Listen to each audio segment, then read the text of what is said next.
Hello there guys and welcome back to the channel.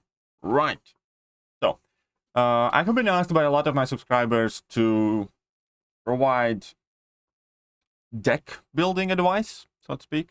And before I get any further, I already know that there's going to be a bunch of comments like, oh yeah, it's easy for you because you have a huge account and so on and so forth. And that's true. Having a big account help in your battlegrounds, in my opinion, as it should, because this is not a purely skill based game.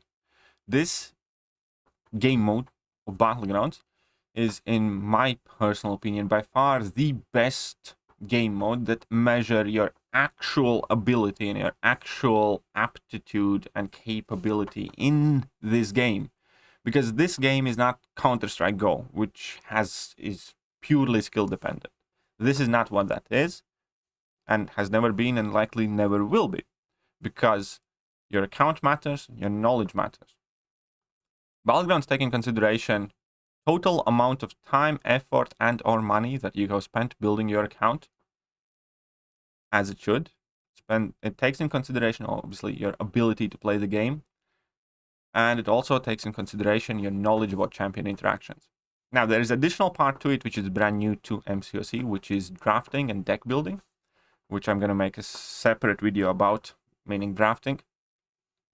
And that is what we're going to talk about. But to prove that point, if you take a look at the top of the leaderboard, there are many, well, obviously at the moment there are many modders, but in the top 100, you're going to see majority of it filled with accounts that are like 1.8 million, 2.4 million, which are nowhere close to the actual top 100 of the largest accounts in game. Quite opposite. You're actually going to notice that majority of the top 100 biggest accounts are missing from the leaderboard. And the reason for that is because no matter how big your deck is, if you're not, at the very least somewhat skilled at the game or knowledgeable, that's not going to save you. Simple as that. We all know, people who have massive accounts, just not particularly good. At the same time, we all know many more people who have played this game for about a year and have very small accounts and are complaining that they're going to have to fight people with bigger accounts, as if the fact that those people have spent in a lot more time and effort cultivating their knowledge and accounts should not matter. Should. That is not to say that Kabam can't make, very specific skill-based tournaments at some point, but as far as game mode itself, which was Summoner Showdown, by the way, but as far as the game mode is concerned, I think it is the most perfect actual measurement of your overall ability in this game. Everything combined. Carrying on the same subject, I'm also not saying that I'm right or that this is the only way how it should work and everybody else is wrong, or if you think otherwise that, shouldn't matter. No, I'm not. I'm just trying to share my experience and opinion. This is all that is. This is my opinion and the idea behind how I build my deck. And it works for me. And again, obviously, my roster size has helped me, but at the same time, I ended up being ranked 1 in the first Battlegrounds beta, and I don't take much of it because there are many people who just didn't play it, and, we're never going to know how well I'm going to do until the real one launches. And I'm doing okay in this one too. In fact, everybody in top 10 above me is either a modder, spots 10 to 5, and then first 4 spots are there from the old leaderboard for whatever reason, because nobody has managed to climb up that high, and I guess these people aren't playing enough. So at the moment, I think I'm technically back up at first place as well. So it clearly works for me. But again, that doesn't mean much in my opinion at the moment until the game mode actually goes live. And let's get to it. Let's get to it. And I get a lot of questions from my streams as well, or suggestions. Add this, or Black Widow Deadly Origins is destroying everybody for me. You should absolutely have her in your deck. Or Hood is insane for Battlegrounds.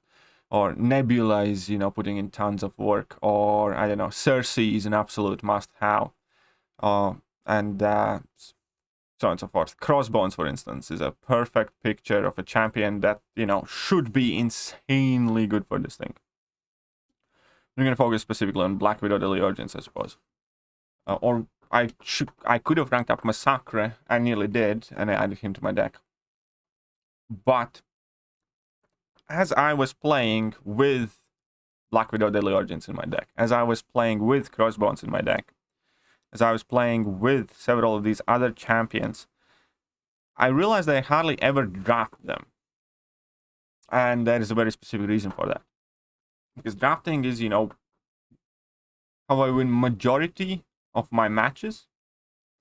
And the reason why I am frequently able to outdraft my opponents, in large part, is also because of the specific way I build my deck. And that specific way just follows one very important rule, and that is have a dual purpose on your champions, or as many champions as possible. And that was exactly the reason why Black Widow Deliurgence might be one of the best attackers and better attacker than half of my deck. But despite of that, I hardly ever drafted her. Because when you actually get to the champion selection, you don't only look for a perfect attacker, you also look for a good defender. And if you get both of them in one champion, that is a win. Because if you draft an attacker that counters defender's champion, but is a good defender himself, then opponent that you are facing will have to start thinking how to deal with that champion, thus forcing him to compromise his game plan or how he's planning to draft.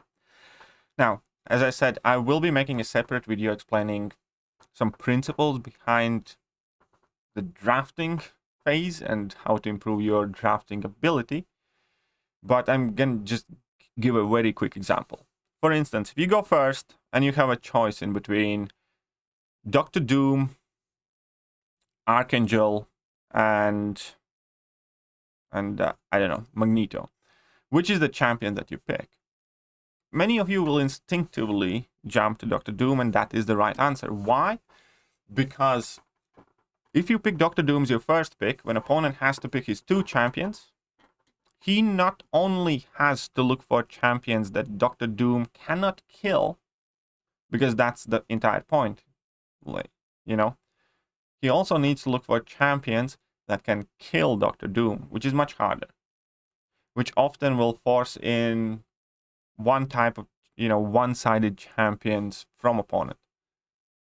And a good example here would be if you pick your Dr. Doom instead of your Magneto, for instance, whatever else, then opponent in his draft, you know, is quite likely to pick something like Thing, which is a champion that Dr. Doom can't really go up against, you know, class disadvantage plus everything else. And then let's say Immortal Abomination, which is a champion that can destroy Dr. Doom. All right, at which point, somewhere throughout your next draft, you can pick Kingpin, because Kingpin can deal both with Thing, Immortal Abomination, and on the flip side, Kingpin's also a very powerful defender, so opponent has to find a way how to kill Kingpin. You see where I'm getting at? And the thing that I didn't mention here, why, you know, you immediately get the lead in this type of drafting situation, is specifically because Thing has no offensive value. So champions who only serve one role, in my personal opinion, should be minimized, especially if they are attackers. Because that also has to do with drafting, but just go with me. So, if you check my deck, first 5 champions. Dr. Doom, great for both. Thor Ragnarok has abilities that can be annoying for both, for sure, and I'm still just doing a little bit of testing. Nimrod, great for both. Tigra, primarily an attacker, without a doubt. She's one of the very few champions that are like 80% attackers, but she can be annoying on defense as well. Guardian, good in both. Thing, just a defender. And that's the same trend that you're going to see throughout my deck pretty much entirely. Champions are much more likely to be full-on defenders, or most ideally have dual use as attackers and defenders.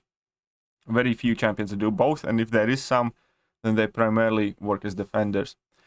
And the exceptions would be something like Human Torch and Archangel, which gets banned 98% of the matches. And then at the moment, like, only other exception that is just an attacker is Falcon, which I'm actually considering of dropping because I hardly ever use him. But, you know, that's, again, another story. And the reason for that, again, is because the defense matters. And most of my matches I win because of drafting, and a lot of them I win by using less than ideal offensive options against opponents' defenders, but having tougher defenders. Because it doesn't matter if I, for instance, use Man-Thing to kill Killmonger in 110 seconds if opponent goes up against King Groot and times out. That is the type of principle. I much rather compromise my ability to finish out the fight quickly, but I maintain my ability to give as hard time as possible to my opponent. And that is the main point. Again, this is obviously largely roster dependent. And here comes the second point, which has evidence pretty much everywhere. And I'm going to use as an example from the top of the leaderboard this account.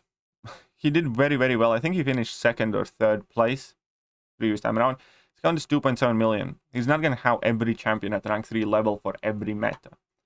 I played him a lot, and he uses 5-star champions in his deck. Similarly to, I don't know who else we can find. This guy, I fought him today twice, won against him once, lost against him once as well. Very, very good player. The account's 2.6 million. It's not huge. He doesn't have every rank 3 imaginable. He has plenty of 5 stars in his deck. So that is where the next part of the deck building advice comes. It's much, much, much more important to have the specific champion than to have that champion at rank 3. If your options are in between subpar champion at the 6-star rank 3 level or a very excellent 5-star like Archangel, like, I know, Mr. Negative for this game mode, or so on and so forth, you're much more better with the 5-star than you are with the less than, you know, ideal 6-star rank 3. And that is the reason how a lot of these 2 million accounts are capable of competing with 4 million accounts or even bigger. Because ultimately, if you have outdrafted your opponent and he doesn't have a good counter, it doesn't matter whether your champion is 6-star rank 3 or 5-star rank 5. If they're gonna die, they're gonna die. You know what I mean? So obviously, it's less than ideal to have that champion at 6-star rank 3, but, you know, that's the reality, that you don't have that champion. But it's still way better to have 5-star Hyperion than, instead of 5-star Hyperion, for instance, bringing in 6-star Medusa or something, or 6-star Odin. Not saying any of those are bad champions, but Hyperion is clearly much better for this game mode, and it's much more important to have Hyperion. And that's virtually with, you know, most of the champions. It can be much more beneficial to bring in 5-star Sig 200 thing than somebody meh. You know, if opponent doesn't have a good counter to the thing, they're still going to time out to the thing. Doesn't matter 6-star rank 3 or 5-star rank 5. Obviously, there will be some times when it does make the difference where, you know, opponent wins on HP, but that's the reality of life. But the advice there is, again, taking the champion that's better, not that has the higher rank. And those are basically the two principles that you need to know, in my opinion, to make your decks as good as possible. At some point, I might make some sort of makeshift tier list for this meta, if you guys want, or I might try and do it live, I suppose. I don't know, we'll see about that. But yeah, those are just two very simple guiding principles that I have been yapping about here for 15 minutes about. Number one, max out champions that can perform on both sides. At least that's what I do, and that's what seems to work for me. And use very, very few champions with a single purpose, especially if they are attackers, because that compromises your draft, in my opinion, a lot. And second thing is, keep in mind that lower ranked champion but better champion will still do so much more for you than a higher ranked champion that's less capable in the meta and the game mode. So before I finish, just in case you guys want, you guys can have a quick browse at my deck. There are several choices that I'm experimenting with still. Like Falcon might go out. I'm not overly sold on him, to be honest. Another champion that might go out that I recently added is Killmonger. I've been taking him in and off. I don't like that in this game mode. He's pretty much strictly a defender. Another champion that I just added in is Mr. Fantastic, which I'm quite hopeful about. And then there is Thor Ragnarok thing that I'm not overly sold on. And as you guys are gonna notice, for instance, I'm not maining my Apocalypse. Just hasn't been working out too well for me. I just think he's very limited offensively with a 2-minute timer and not being able to ramp up. And defensively, there are just far too many champions that absolutely destroy him. Then Havoc hasn't really been working out too well for me. Diablo probably will make its way back in. And again, there are several champions that, many more people would love to have added in. But, you can only have 30 champions. So these are the choices that I have made. And it seems to be working out for most part quite okay for me. But that's it. I hope this video was useful. And if you disagree, if you do differently, if you think that you should pack in, a solid amount of offensive champions only and then pick the defensive champions only, that's up to you. But again, as you can see in my deck, I only have, one champion, three champions that are purely attackers.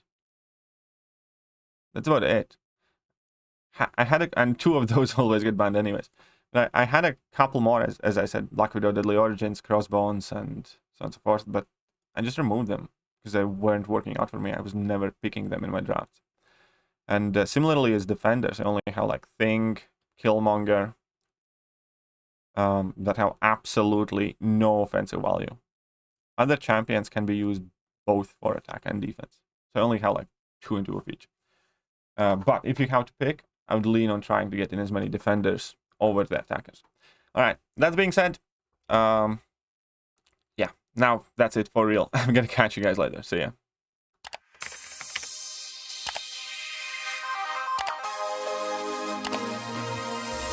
Hello there guys and welcome back to the channel. So we have all the information about the